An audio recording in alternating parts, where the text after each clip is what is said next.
जब घायल हुआ हिमालय, खतरे में पड़ी आजादी, जब तक थी जान लड़े वो, फिर अपनी जान गंवा दी। क्या धन्य थे वीर वो अपने, क्या धन्य थी उनकी जवानी, जो शहीद हुए हैं उनकी जरा याद करो कुर्बानी।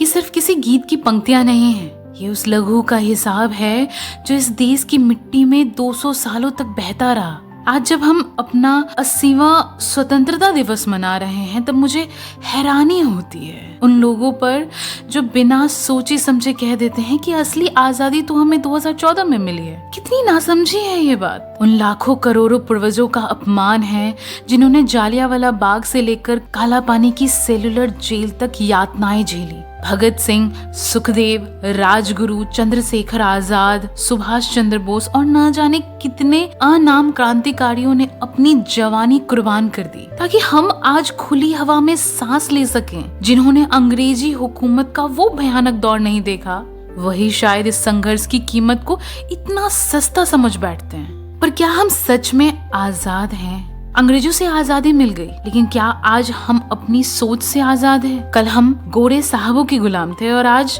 हम अपनी ही राजनीतिक महत्वाकांक्षाओं और पार्टी विशेष के गुलाम बन चुके हैं। हमने लोकतंत्र को फैन फॉलोइंग का अखाड़ा बना दिया है। हमने नेताओं को जनप्रतिनिधि मतलब पब्लिक सर्वेंट नहीं, बल्कि अपने सिर पर बिठाकर शासक बना दिया है। याद रखिए, कोई एक इंसान या कोई एक राजनीतिक दल इस देश को आजादी न तो दिला सकता है, न अकेला चला सकता है।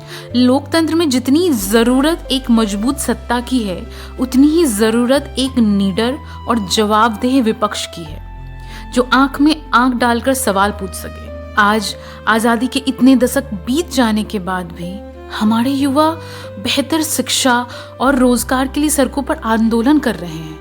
हमें शुद्ध पानी, बिना मिलावट का खाना, सही स्वास्थ्य सेवाएं और पारदर्शिता मांगने के लिए संघर्ष करना पड़ रहा है।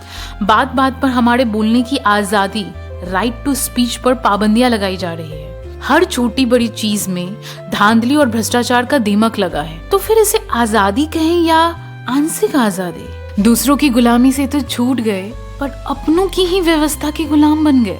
सच्ची आजादी क्या है?